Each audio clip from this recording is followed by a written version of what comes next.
Dead Souls by Nikolai Gogol. Translated by D.J. Hogarth. Part 1, Chapter 7, Section 2. Approaching the first desk which he happened to encounter, Chichikov inquired of the two young officials who were seated at it whether they would kindly tell him where business relating to serf indenture was transacted. "Of what nature precisely is your business?" countered one of the youthful officials as he turned himself round. "I desire to make an application." "In connection with the purchase?" "Yes. But as I say, I should like first to know where I can find the desk devoted to such business. Is it here or elsewhere?" "You must state what it is you have bought, and for how much. Then we shall be happy to give you the information." Chichikov perceived that the official's motive was merely one of curiosity, as often happens when young tchinovniks desire to cut a more important and imposing figure than is rightfully theirs. "Look here, young sirs," he said, "I know for a fact that all serf business, no matter to what value, is transacted at one desk alone. Consequently, I again request you to direct me to that desk. Of course, if you do not know your business, I can easily ask someone else."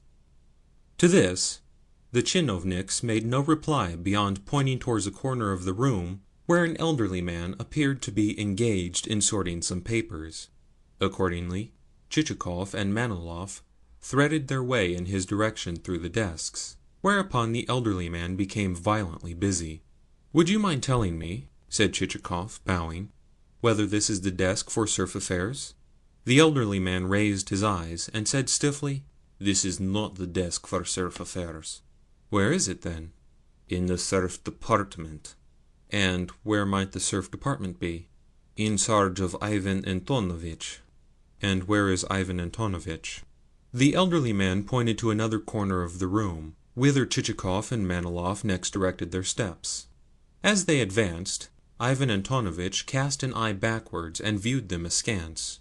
Then, with renewed ardour, he resumed his work of writing. "Would you mind telling me," said Chichikov, bowing, "whether this is the desk for serf affairs?" It appeared as though Ivan Antonovitch had not heard, so completely did he bury himself in his papers and return no reply.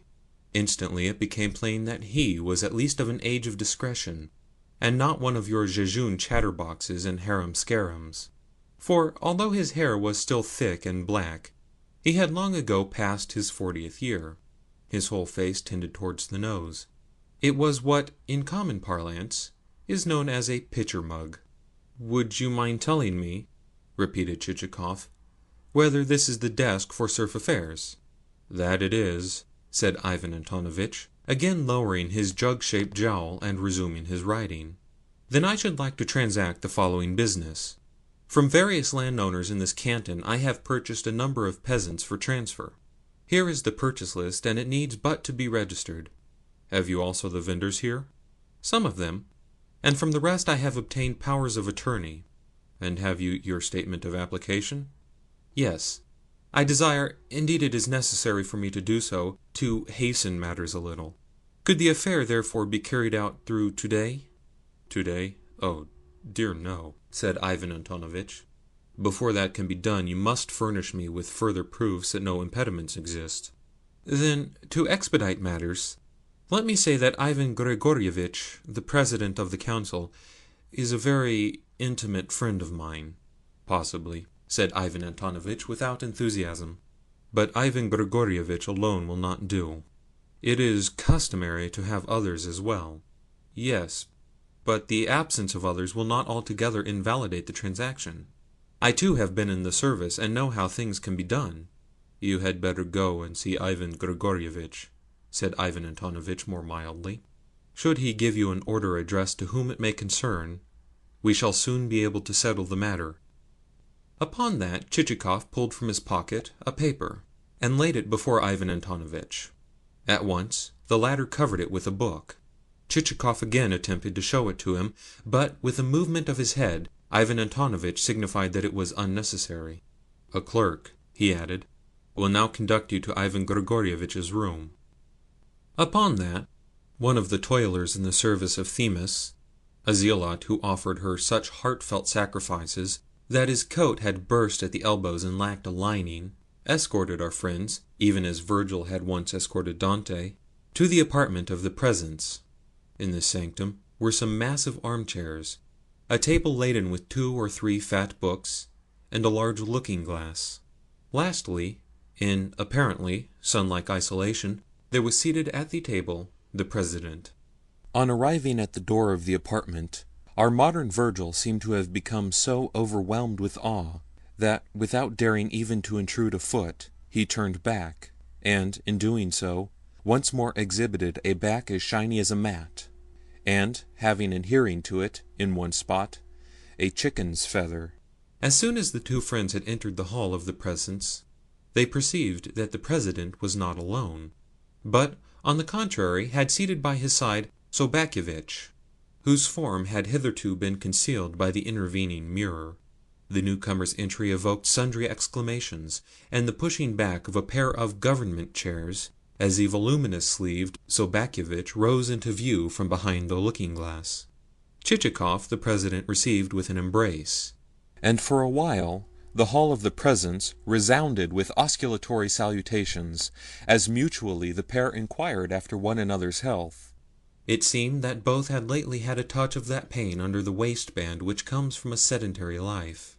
Also, it seemed that the president had just been conversing with Sobakevitch on the subject of sales of souls, since he now proceeded to congratulate Chichikov on the same, a proceeding which rather embarrassed our hero, seeing that Manilov and Sobakevitch, 2 of the vendors, and persons with whom he had bargained in the strictest privacy, were now confronting one another direct.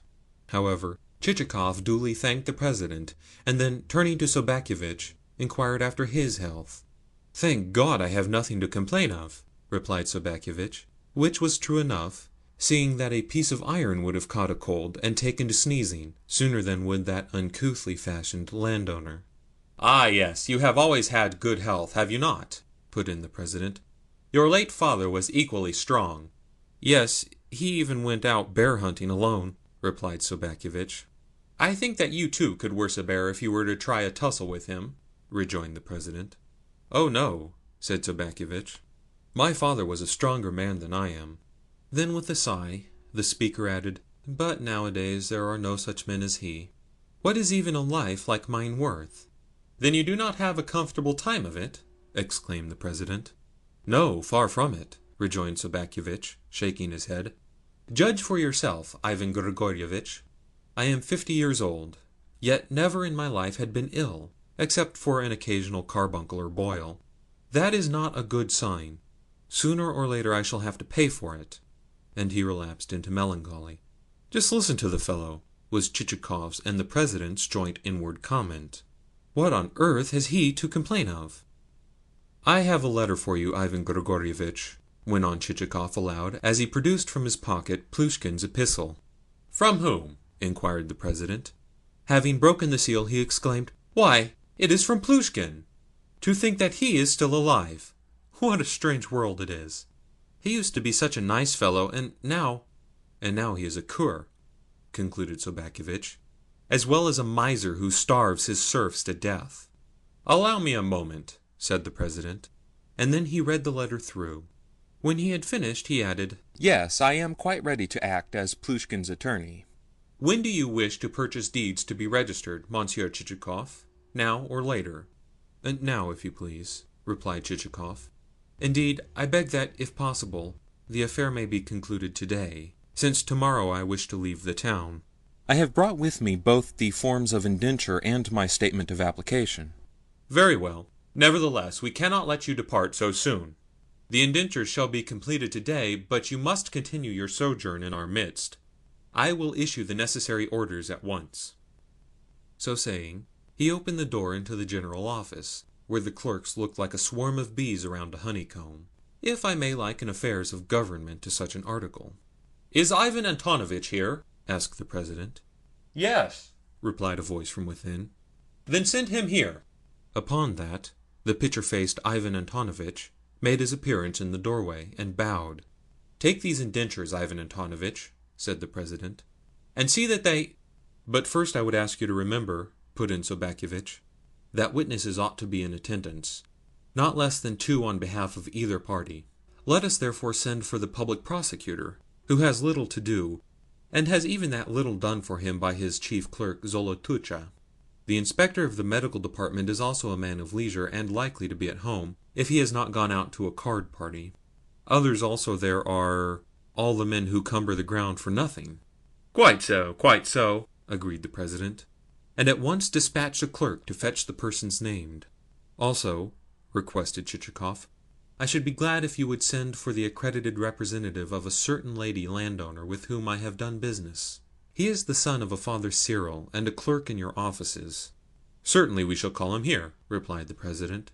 Everything shall be done to meet your convenience, and I forbid you to present any of our officials with a gratuity. That is a special request on my part. No friend of mine ever pays a copper. With that, he gave Ivan Antonovitch the necessary instructions, and though they scarcely seemed to meet with that functionary's approval, upon the president the purchased deeds had evidently procured an excellent impression, more especially since the moment when he had perceived the sum total to amount to nearly 100,000 roubles. For a moment or two he gazed into Chichikov's eyes with an expression of profound satisfaction. Then he said, "Well done, Paul Ivanovitch. You have indeed made a nice haul." "That is so," replied Chichikov. "Excellent business, yes, excellent business. I too conceived that I could not well have done better. The truth is that never until a man has driven home the piles of his life structure upon the lasting bottom, instead of upon the wayward chimeras of youth, will his aims in life assume a definite end." And, that said, Chichikov went on to deliver himself a very telling indictment of liberalism and our modern young men.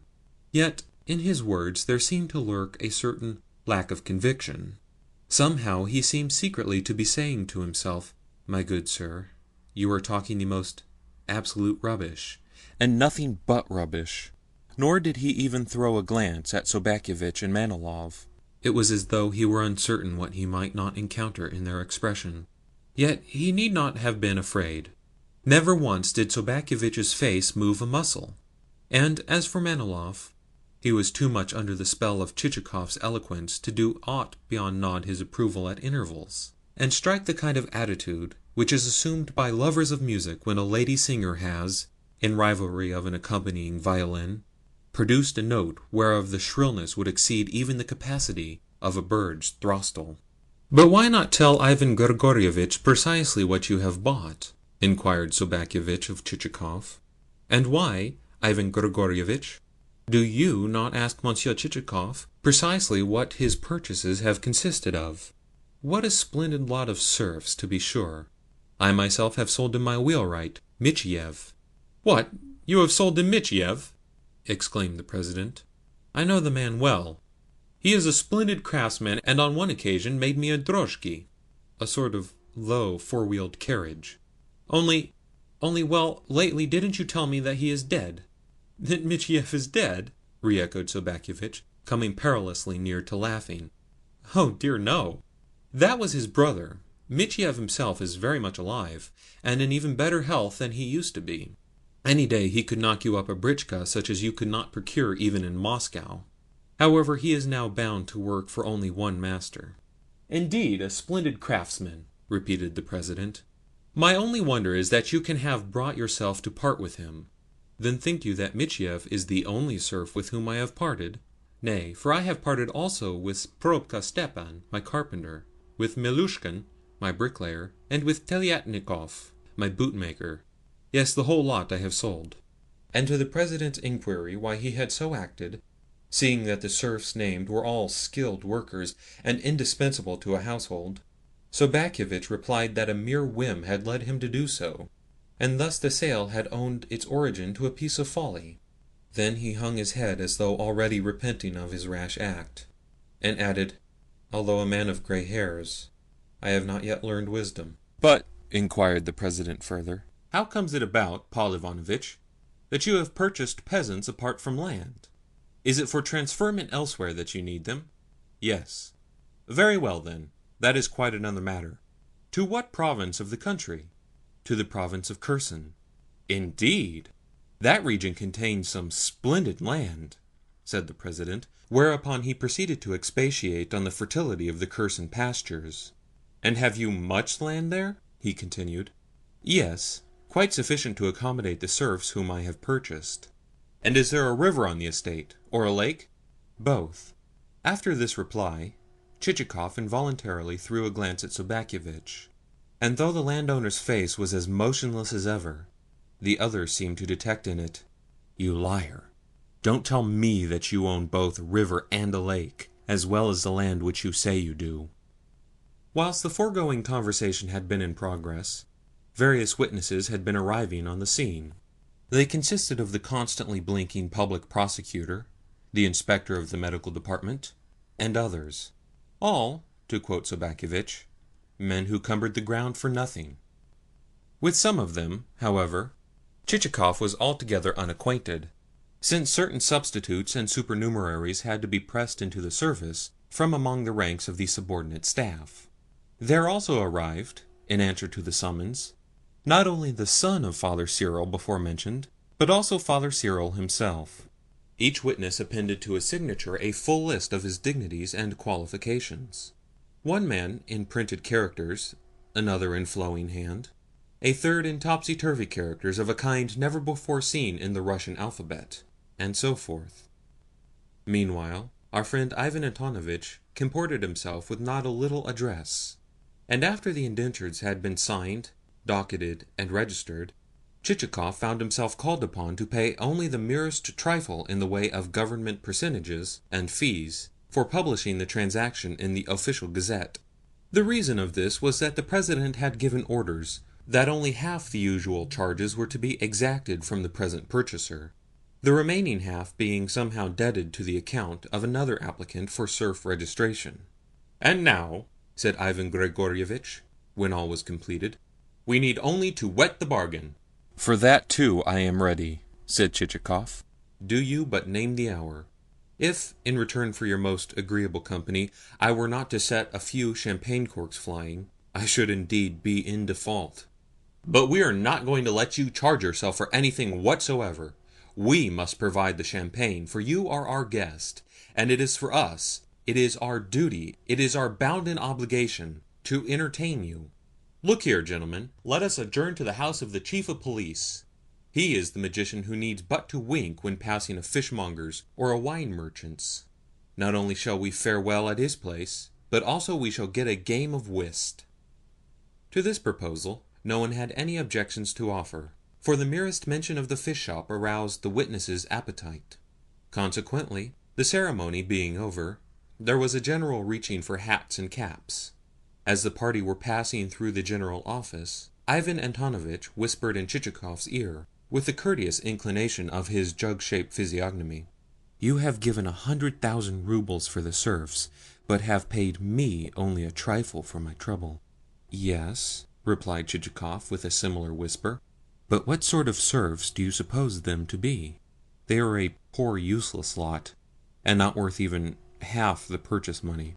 This gave Ivan Antonovitch to understand that the visitor was a man of strong character, a man from whom nothing more was to be expected. "Why have you gone and purchased souls from Plushkin?" whispered Sobakevitch in Chichikov's other ear. "Why did you go and add the woman Voroboi to your list?" retorted Chichikov. "Voroboi? Who is Voroboi?" "The woman Elizabeth Voroboi." "Elizabeth, not Elizabetta?" "I added no such name," replied Sobakevitch, and straightway joined the other guests. At length the party arrived at the residence of the chief of police.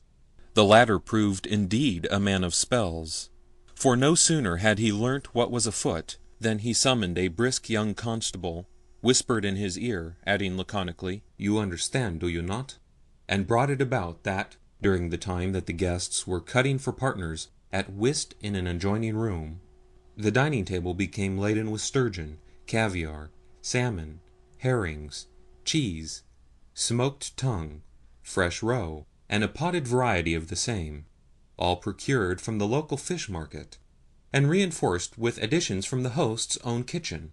The fact was that the worthy chief of police filled the office of a sort of father and general benefactor to the town, and that he moved among the citizens as though they constituted a part and parcel of his own family. and watched over their shops and markets as though those establishments were merely his own private larder.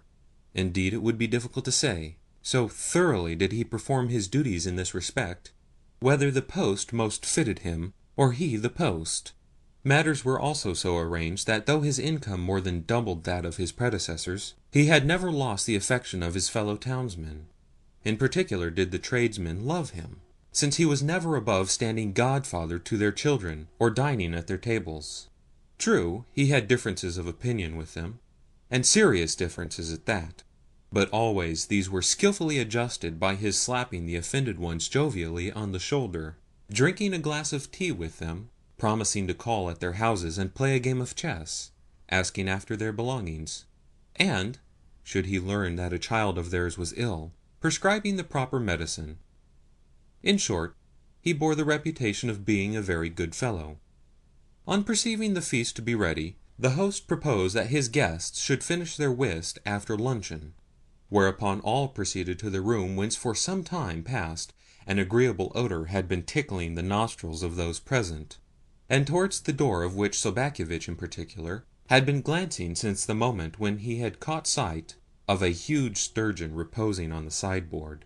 After a glassful of warm, olive-coloured vodka apiece, vodka of the tint to be seen only in the species of Siberian stone whereof seals are cut, the company applied themselves to knife and fork work, and, in doing so, evinced their several characteristics and tastes. For instance, Sobakevitch, disdaining lesser trifles, tackled the large sturgeon, and, during the time that his fellow guests were eating minor comestibles, and drinking and talking, contrived to consume more than a quarter of the whole fish, so that, on the host remembering the creature, and, with fork in hand, leading the way in its direction and saying, "What, gentlemen, think you of this striking product of nature?" there ensued the discovery that of the said product of nature there remained little beyond the tail, while Sobakevitch, with an air as though at least he had not eaten it, was engaged in plunging his fork into a much more diminutive piece of fish, which happened to be resting on an adjacent platter.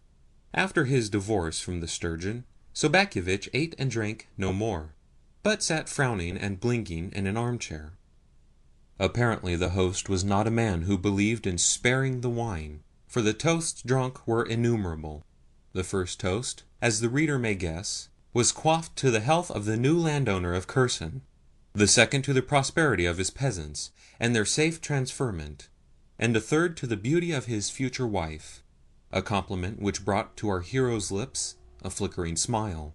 Lastly, he received from the company a pressing, as well as an unanimous, invitation to extend his stay in town for at least another fortnight, and, in the meanwhile, to allow a wife to be found for him. "Quite so," agreed the president. "Fight us tooth and nail though you may, we intend to have you married. You have happened upon us by chance, and you shall have no reason to repent of it. We are in earnest on this subject." "But why should I fight you tooth and nail?" said Chichikov, smiling. "Marriage would not come amiss to me, were I but provided with a betrothed." "Then a betrothed you shall have. Why not? We will do as you wish." "Very well," assented Chichikov. "Bravo! Bravo!" the company shouted. "Long live Paul Ivanovitch! Hurrah! Hurrah!" And with that everyone approached to clink glasses with him, and he readily accepted the compliment, and accepted it many times in succession. Indeed, as the hours passed on, the hilarity of the company increased yet further, and more than once the president, a man of great urbanity when thoroughly in his cups, embraced the chief guest of the day, with the heartfelt words, "My dearest fellow, my own most precious of friends." Nay, he even started to crack his fingers, to dance around Chichikov's chair, and to sing snatches of a popular song. To the champagne succeeded Hungarian wine, which had the effect of still further heartening and enlivening the company. By this time everyone had forgotten about whist, and given himself up to shouting and disputing.